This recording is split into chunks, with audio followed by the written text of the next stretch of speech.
Bonjour à tous, dans cette capsule vidéo, je vous propose de faire le lien entre l'étude dynamique et l'étude énergétique des systèmes mécaniques et qui de mieux indiquer pour illustrer ce propos que notre fameux ami Galilée qui était un enseignant philosophe scientifique qui a beaucoup travaillé dans les universités italiennes.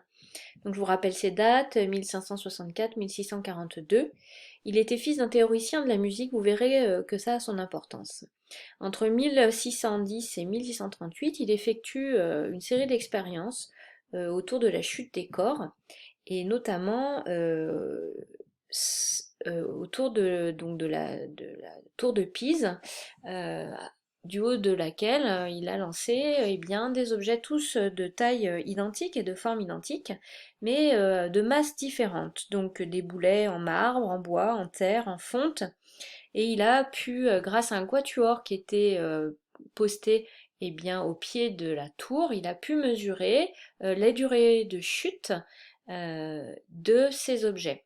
Alors pourquoi un quatuor? Eh bien parce que l'étude de la musique est d'une précision absolue, et lorsque bien, Galilée demandait aux musiciens de changer de tempo, il connaissait exactement la durée bien, de chaque mesure, et cela lui permettait ainsi de mesurer les temps de chute des boulets. Donc la conclusion qu'il en tire, c'est que sur Terre, tous les objets, quelle que soit leur masse, tombent à la même vitesse. Alors c'est ce qu'on a pu, nous, constater par étude d'un système mécanique en chute libre. Dans un champ de pesanteur terrestre, on a pu constater que la durée de chute dépendait uniquement de la hauteur de chute ainsi que de l'intensité de pesanteur terrestre. Alors qu'en est-il d'un système euh, qui bien, ne tomberait pas sur Terre, mais qui tomberait bien, sur la Lune? Alors Galilée, par ses observations, peut montrer, grâce à ses nouvelles découvertes technologiques, la lunette de Galilée, bien que les taches que l'on peut observer sur la Lune ne sont pas des taches de lumière, mais bien des cratères, et qui ne sont pas érodés. Donc cela signifie que sur la Lune, peut-être, il n'y a pas d'atmosphère, pas de vent. Et que se passe-t-il alors lorsque les objets sont lancés sur la Lune ou lâchés sur la Lune? Bien sûr, il s'agit uniquement d'une expérience de pensée à l'époque, et qui a pu être bien vérifiée par la mission Apollo 11, euh, pour laquelle je vous laisse écouter donc la vidéo. Well, in my left hand I have a feather. In my right hand a hammer. And I guess one of the reasons we got here today was because of a gentleman named Galileo a long time ago who made a rather significant discovery about falling objects in gravity fields. And we thought that where would be a better place to confirm his findings than on the moon. And so we thought we'd try it here for you. The feather happens to be appropriately a falcon feather for our falcon. And I'll drop the two of them here, and hopefully they'll hit the ground at the same time. How about that? That proves that Mr. Galileo was correct in his findings.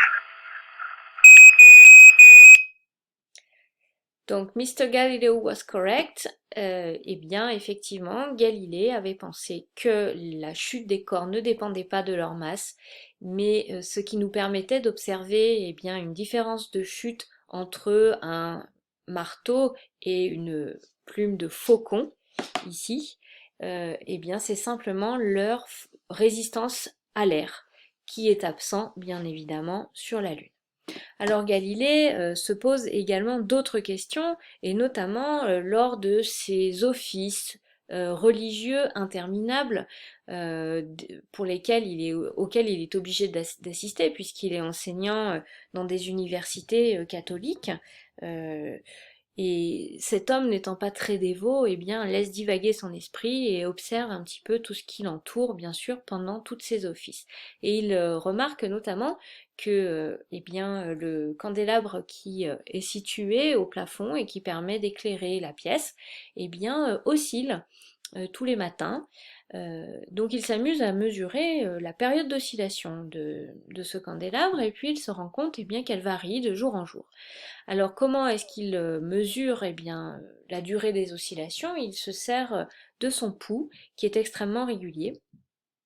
Et donc l'histoire raconte que Galilée eh bien, entame une série de mesures grâce à la modélisation eh bien, d'un pendule, ce qu'on appelle un pendule simple, qui est une corde en fait, au bout de laquelle pend une masse et qui est fixée à un point qui essaye de procurer en tout cas le moins de frottement possible. Alors, il fait varier différents paramètres pour voir si les durées d'oscillation, donc si les périodes d'oscillation varient en fonction eh bien, de la masse, en fonction de la longueur du fil, en fonction eh bien, de l'angle dont on écarte de la position d'équilibre le mobile.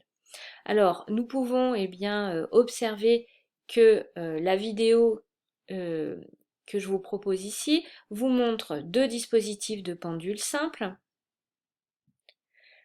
Donc vous pouvez constater qu'ils sont alors position d'équilibre initialement. On les écarte d'un angle autour de 20 degrés. Les deux masses font exactement 100 grammes toutes les deux, hein, même si ce n'est pas le même matériau, ce sont des masses qui font 100 grammes. Et donc on peut observer les périodes d'oscillation des deux pendules. Alors on constate eh bien que, en tout cas, les deux pendules ne sont pas synchrones, et donc leur durée d'oscillation, leur période d'oscillation sont différentes. Alors on peut constater par l'observation que la période d'oscillation du pendule qui est la plus grande longueur est plus longue que pour celle de l'autre pendule.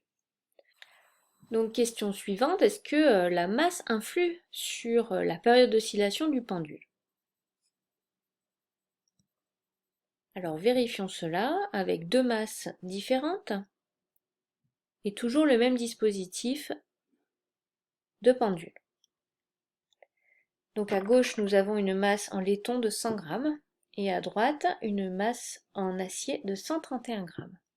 Nous les écartons de leur position d'équilibre d'un angle le plus proche possible de 20 degrés, puis nous augmentons l'angle et nous pouvons constater eh bien, que les périodes d'oscillation sont identiques. Les longueurs des fils sont identiques.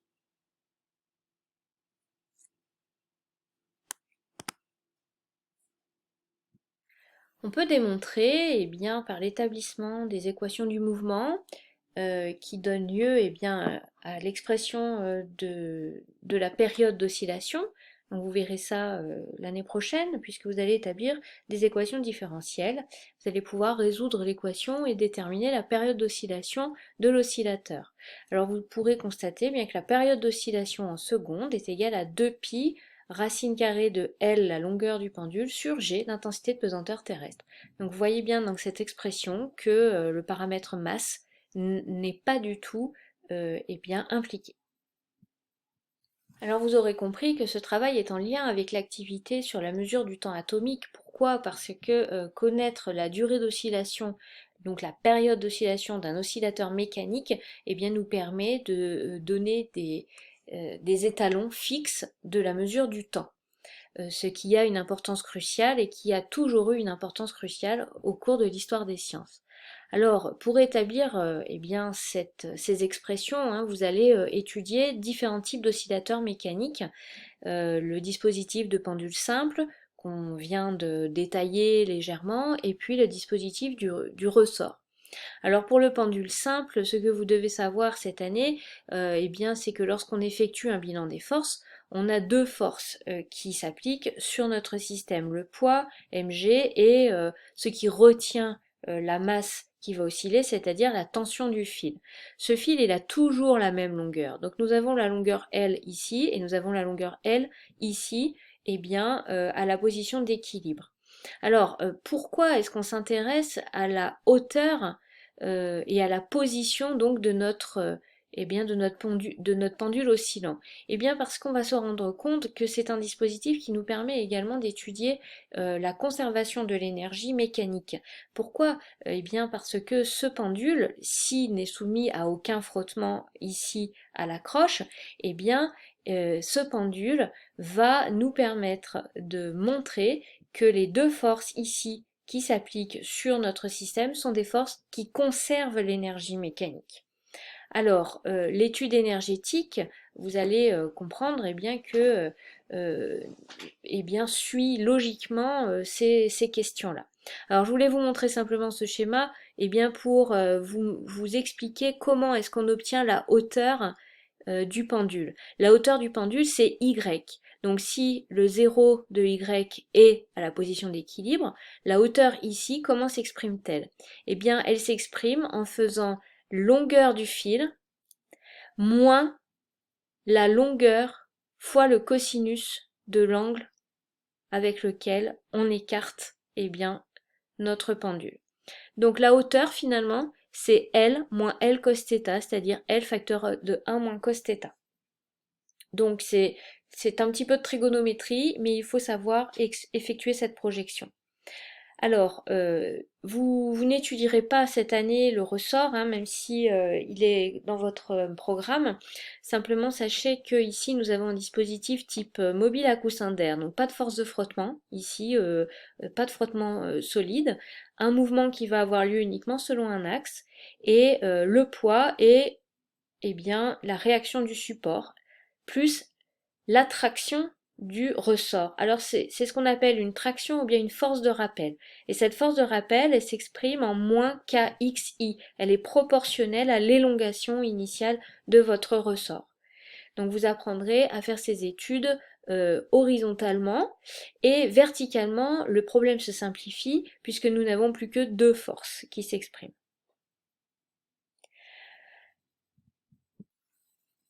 Alors on peut également déterminer la période d'oscillation d'un système mécanique par une étude énergétique. Alors si eh bien, on met en place ce dispositif avec une potence et un fil, une masse dont on connaît la valeur, on écarte de la position d'équilibre avec un angle inférieur à 50 degrés puisque finalement vous verrez que eh bien, la période d'oscillation s'exprime comme en fonction de la longueur et de l'intensité de pesanteur terrestre uniquement pour de petits angles. Alors, on écarte eh bien, notre mobile de sa position d'équilibre et puis on peut pointer ses positions successives au cours du temps. Une fois qu'on a pointé les positions, on a donc X et Y, on va pouvoir calculer la vitesse. Dans quel but? Eh bien, dans le but de déterminer l'énergie cinétique de notre mobile, un demi de mv carré. Donc la vitesse, je vous rappelle que si vous voulez la norme du vecteur vitesse, vous devez normaliser les composantes, les carrés des composantes. Ensuite, on va pouvoir également montrer l'énergie potentielle de pesanteur qui ne dépend que de Y. Hein, si vous lancez bien votre mobile dans un plan et qu'il ne se lance pas dans des oscillations eh bien, dans l'autre plan, vous allez pouvoir additionner les deux, énergie cinétique et énergie potentielle de pesanteur, et calculer l'énergie mécanique. Alors ici, qu'est-ce qu'on voit? On voit manifestement que nous avons un système oscillant, et nous pouvons mesurer la période, entre deux maxima d'amplitude par exemple. Nous allons pouvoir mesurer la période de ce pendule. Par contre, ce que l'on constate ici, c'est qu'il ne s'agit pas du tout d'un pendule qui eh bien, montre une énergie mécanique constante. Non, ici l'énergie mécanique est décroissante. Alors il s'agit non pas d'un pendule entretenu, c'est-à-dire pour lequel on réinjecte de l'énergie pour maintenir une oscillation constante, mais il s'agit ici d'un système mécanique amorti. Alors oui, la plupart des systèmes mécaniques sont amortis et si l'on veut eh bien, entretenir des oscillations, comme par exemple pour les transitions énergétiques du quartz dans votre montre à quartz, il est nécessaire eh bien, d'ajouter une énergie extérieure, ici qui est modélisée par la pile. Alors pour un système mécanique, ici, on peut imaginer d'entretenir des oscillations eh bien, en rajoutant par exemple un crantage comme dans les fameuses pendules à balancier que vous aviez peut-être chez vos arrière-grand-mères. Alors, vous voyez bien que la notion de pendule est liée à cette mesure du temps et vous avez une source infinie d'informations sur le site de l'ENS Lyon qui vous montre eh bien, comment ces mesures ont été effectuées et également avec le site de l'Observatoire.